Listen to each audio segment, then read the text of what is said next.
Hello children, welcome to Deyavati Modi Public Schools online class of SST. Today we will discuss chapter 6th, Weather and Climate. Our lifestyles are greatly dependent on the seasons we experience. Our clothing are shaped by the seasonal changes that we experience. Our food is also shaped by the seasonal changes that we experience. Like seasonal changes, climate of a region also plays an important role in determining the life of people living there. For example, persons living in a tropical climate would not care for too warm clothes because they experience hot and humid climate.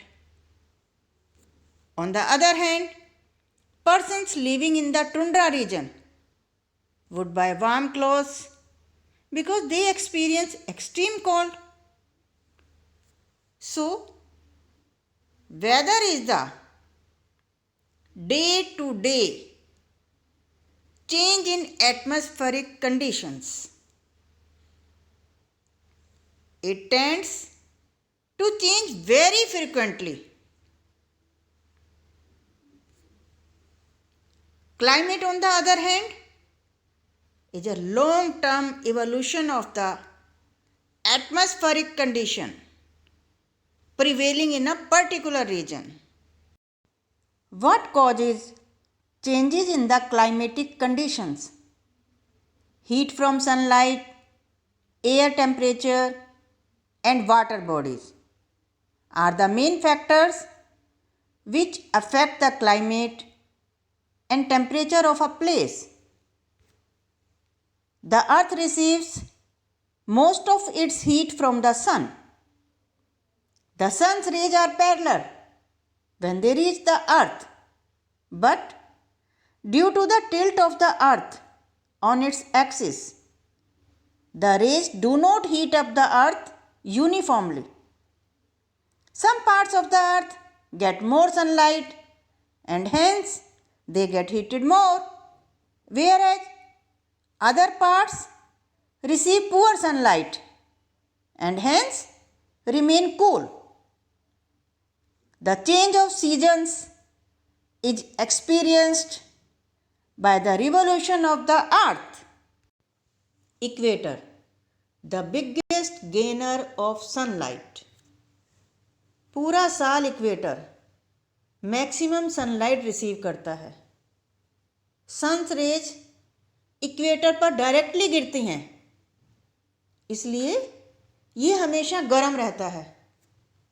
जैसे ही हम equator से ऊपर या नीचे जाएंगे poles की ओर, तो amount of direct sunlight कम होती जाती है. ये एरियाज सन की सलांटिंग रेज रिसीव करते हैं और पोल्स के पास जो एरियाज हैं वहाँ तो सन की रेज स्कैटर्ड हो जाती है. इसलिए जो एरियाज पोल के पास हैं वो ठंडे होते हैं और जो एरियाज इक्वेटर के पास हैं वो गर्म होते हैं. How high are we from the sea level? हम कितनी ठंडक महसूस करते हैं ये इस बात पर डिपेंड करता है कि हम कितनी ऊंचाई पर रहते हैं. सी लेवल में एयर प्रेशर ज़्यादा होता है. जैसे ही हम सी लेवल से ऊपर जाते हैं एयर प्रेशर कम होना शुरू हो जाता है. It expands due to low pressure and gets colder. Hence we experience colder temperature at higher altitudes like at hill stations. Distance from the sea.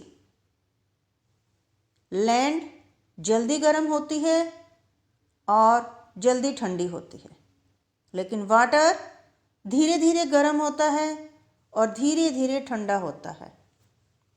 दिन में जब लैंड सनलाइट से गर्म हो जाती है तो वाटर को गर्म होने में ज़्यादा टाइम लगता है, and hence the air movement from water bodies to the land keeps the earth cool. इसी तरह रात में जब लैंड तेजी से ठंडी हो जाती है लेकिन वाटर धीरे धीरे ठंडा होता है and the air movement from land to sea moderates the temperature. इसीलिए जो एरिया समुद्र के पास हैं वो सर्दियों में गर्म होते हैं और गर्मियों में ठंडे होते हैं. Moisture in the air and precipitation. हवा में वाटर वेपर का कितना अमाउंट प्रेजेंट है उसे ह्यूमिडिटी कहा जाता है. ये एक एरिया के प्रेसिपिटेशन और रेनफॉल को रेगुलेट करता है. इस तरह से जो ओवरऑल क्लाइमेटिक कंडीशन में चेंज है वो इसी के कारण होता है. किसके कारण? ह्यूमिडिटी के कारण. इक्वेटोरियल रीजन में एयर जो है वो बहुत ह्यूमिड है, इसलिए इक्वेटोरियल रीजन्स में सबसे ज़्यादा बारिश होती है. The cooler regions at higher altitudes experience precipitation in the form of snowfall. Major climatic zones. हम अर्थ को 7 मेजर क्लाइमेटिक रीजन्स में डिवाइड कर सकते हैं. First, tropical wait.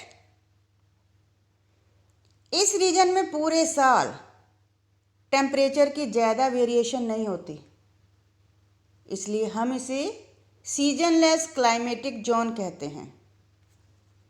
ये रीजन हमेशा हॉट और ह्यूमिड रहता है. इस रीजन में डेली बारिश देखने को मिलती है.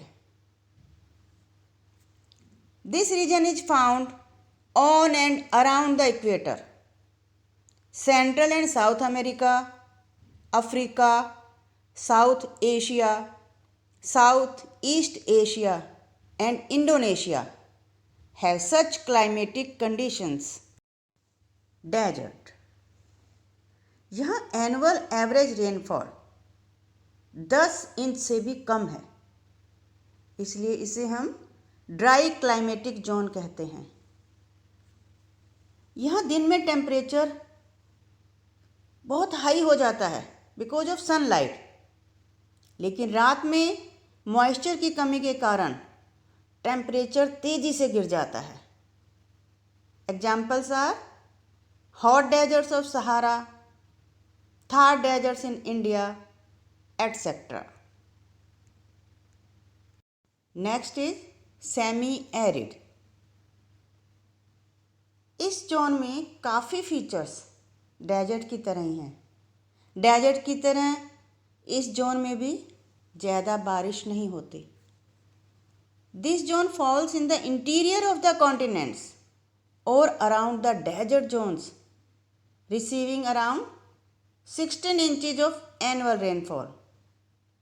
Most of the western sides of South America and Western Africa fall into this climatic zone. Mediterranean. This zone is centered around the Mediterranean Sea. इस जोन में ह्यूमन सेटलमेंट बहुत ज़्यादा है क्योंकि यहाँ एग्रीकल्चरल प्रोडक्शन बहुत अच्छी होती है. यहाँ के समर ड्राई और हॉट हैं और winter cold and rainy. This is a place of origin of many civilisations. Humid subtropical. This region is suitable for cultivation of rice. It experiences long periods of heat and humidity. जैसे जैसे latitude बढ़ता जाता है ये zone ठंडी होती जाती है. Northern Taiwan, northern Vietnam and Japan experience this type of climate. Marine West Coast. It remains almost constant throughout the year because it has a moderate temperature due to its proximity to the oceans. The zone remains cloudy, foggy and damp round the year. पूरे साल यहाँ बारिश बहुत ज़्यादा होती है। The Pacific north west, London, Ireland etc. fall in this zone. Humid continental. Deciduous forests are found in this region. This climatic zone is home to 4 distinct seasons with hot summers and cold winters. This zone lies between 40 degree and 50 degree latitudes in the northern hemisphere. It experiences variation in temperature and precipitation. Tundra. This is the freezing, treeless zone of the earth. This zone receives less than 15 inches of annual rainfall. It has permanently frozen ground for almost the entire year, called permafrost. तो यहाँ की summer बहुत ही छोटी होंगी क्योंकि ये permanently frozen है। कुछ ही वीक्स की यहाँ समर होती है, but winter is very harsh. Thank you children, this lesson has been completed. Take care, bye bye.